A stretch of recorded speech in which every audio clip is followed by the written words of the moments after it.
사랑하는 형제자매 여러분, 좋은 아침입니다.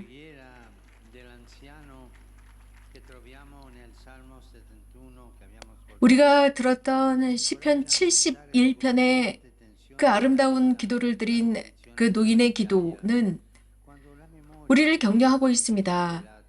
즉, 노인의 상황을 살면서 느끼는 강렬한 긴장감을 묵상하게 합니다. 넘어섰던 어려움과 받은 축복을 기억하는 것은 믿음과 희망의 시험을 받을 때입니다. 나이 들면서 오는 취약성과 나약함이라는 과정을 통해 얻게 되는 자체적인 시험, 시련이라고 할 수 있습니다. 시편 작가, 이 노인은 주님께 간청하면서 그는 이런 과정이 곧 버려짐이나 속임수나 횡포, 배신 등이 때때로 노인들에게 분노를 유발시킨다는 것을 정확하게 표현하고 있습니다. 이는 우리 사회에 전문화된 비겁함의 한 형태입니다. 그렇습니다. 이 사회, 버려짐의 사회, 버리는 문화 속에서 노인들은 한 귀퉁이에 버려졌고, 이로 인해서 노인들은 고통을 당하고 있습니다. 실제로 나이가 들었다는 이유로 그들을 속이고 협박하는 수천 가지 방법들이 난무하고 있습니다. 실제 우리는 자주 노인들이 전략한 것들을 부도덕하게 사기치고 속인다는 신문을 읽거나 뉴스를 듣습니다.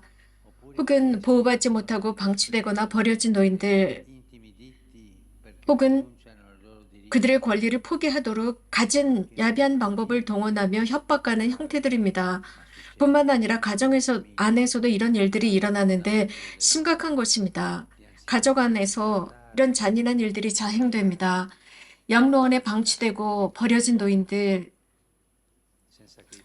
자식들이 방문하지도 않고 방문한다 하더라도 1년에 몇 번밖에 방문하지 않고 방치되어 있습니다. 노인은 이렇게 존재의 한 귀퉁이에 버려졌습니다. 이런 일이 일어나고 있어요. 일어나고 있습니다. 현대 가정 안에서 자행되고 있고 늘 일어나고 있습니다. 우리는 이런 부분에 대해서 숙고할 필요가 있습니다. 노인 돌봄을 위해 사회 전체가 서둘러야 할 때입니다. 그들은 보물입니다. 너무 많은 노인들이 자주 버림받고 있습니다. 노인들의 자율성과 안전이 배제되고 있다고 들을 때, 심지어 자신들의 집에서도 그런다는 소리를 들었을 때, 이는 양면성의 사회가 지닌 일시적인 비상사태로 발생한 문제가 아닙니다. 이는 우리가 사는 세상에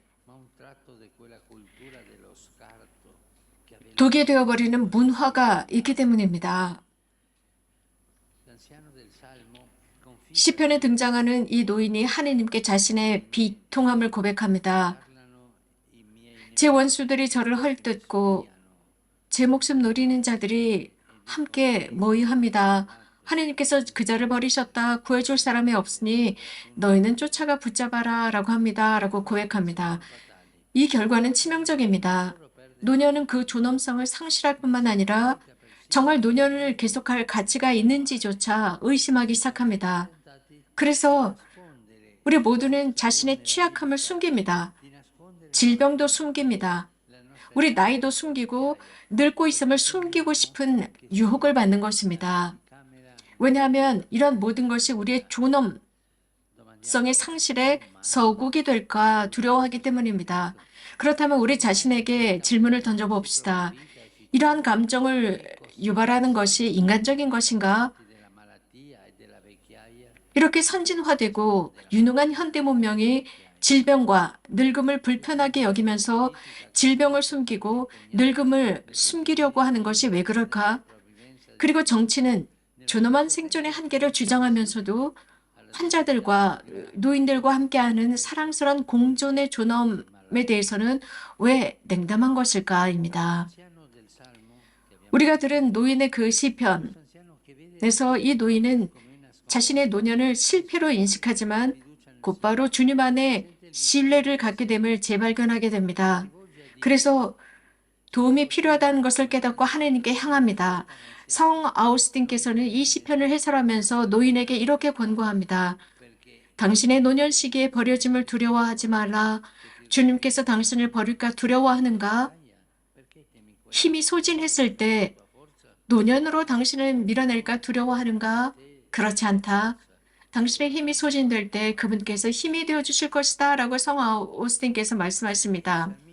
이 노인 시편 작가는 이렇게 간청합니다. 저를 구출하소서, 저를 구원하소서, 저에게 당신의 귀를 기울이소서, 저를 구하소서, 저를 보호할 반석 되시고 저를 구할 산송 되소서.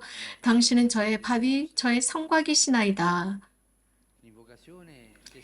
이 기도는 하느님의 성실함을 증언하고 있습니다. 또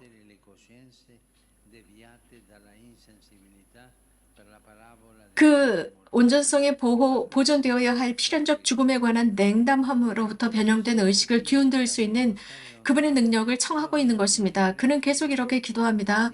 하느님, 제게서 멀리 계시지 마소서. 저야 하느님, 어서 저를 도우소서. 저를 적대하는 자들이 부끄러워하며 사라지게 하소서.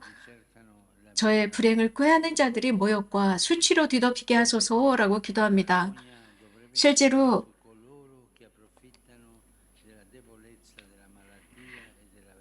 병과 늙음의 연약함을 악용하는 사람들이 이런 수치를 당해야 합니다. 이 기도는 노인의 마음에서 하나님의 성실한 약속과 축복을 쇄신시키고 기도를 재발견하고 그 힘을 증언합니다. 복음에서 예수님은 도움을 필요로 하는 사람들의 기도를 절대 거부하지 않으셨습니다. 노인들은 물론 나약하지만 노인들이 우리들에게 가르쳐 줄 수 있는 것이 있습니다. 곧 모두가 주님께 의탁할 필요가 있고 그분의 도움을 간청해야 한다는 것을 모든 연령대의 사람들에게 가르치는 것입니다. 그래서 우리는 모두 노년에서 배워야 합니다. 그렇습니다. 노년은 하느님 스스로 시작하셔서 다른 이들을 돌보는 일에 투신하는 것을 노년을 이해하는 것은 선물입니다. 허약함의 가르침이 있습니다. 허약함의 교육입니다. 그래서 이 허약함, 나약함을 숨기지 마십시오. 실제 그렇습니다. 실제적인 것입니다. 나약함의 교육이 있습니다. 가르침이 있습니다. 사실입니다. 노년은 인간 일상 전체를 믿을 만하게 회상할 수 있습니다. 그렇기 때문에 늙음을 숨기지 마시고 늙음으로 해서 오는 나약함을 숨기지 마십시오. 이는 모두를 위한 교훈입니다. 이 가르침은 우리 문명의 개혁을 위한 지평을 열어줍니다. 모두의 공존의 유익에 필수적인 개혁이 되었습니다. 이것은 실천적 개념에서의 노인들에 대한 소외는 노인들뿐 아니라 모든 인생의 각 시기를 부패시킵니다. 오늘날 우리 각자는 가정에서 살아가는 노인들을 생각해 보아야 합니다. 나는 노인들과 어떤 관계를 가지고 있을까? 그분들을 기억하고 그분들을 방문하고 있을까? 그분들 혹시 부족한 것은 없을까? 나는 그분들을 존중하는 것일까? 내 가정 안에 있는 노인들, 엄마, 아빠, 할머니, 할아버지, 이모, 고모, 친구들. 혹시 내가 그분들을 내 삶 안에서 모두 지워버린 것은 아닐까? 그분들을 찾아가서 지혜를 얻고 있을까? 인생의 지혜를 얻고 있을까? 여러분도 남녀 노인이 된다는 것을 기억하십시오. 노년은 누구도 비켜갈 수 없습니다.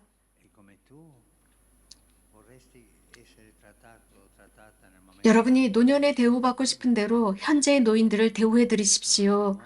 노인들은 가족의 회상이며 인류의 회상이고 국가의 회상의 노인들입니다. 지혜인 노인들을 지켜주십시오. 주님께서 교회의 일원들인 노인들에게 이런 기도의 관대함과 이런 자극을 주시기를 청합니다. 주님을 향한 이런 신뢰가 우리를 전염시키기를 바랍니다. 이는 노인들을 비롯한 모든 우리들의 유익과 우리 자신과 우리 아이들을 위한 유익이 됩니다. 고맙습니다.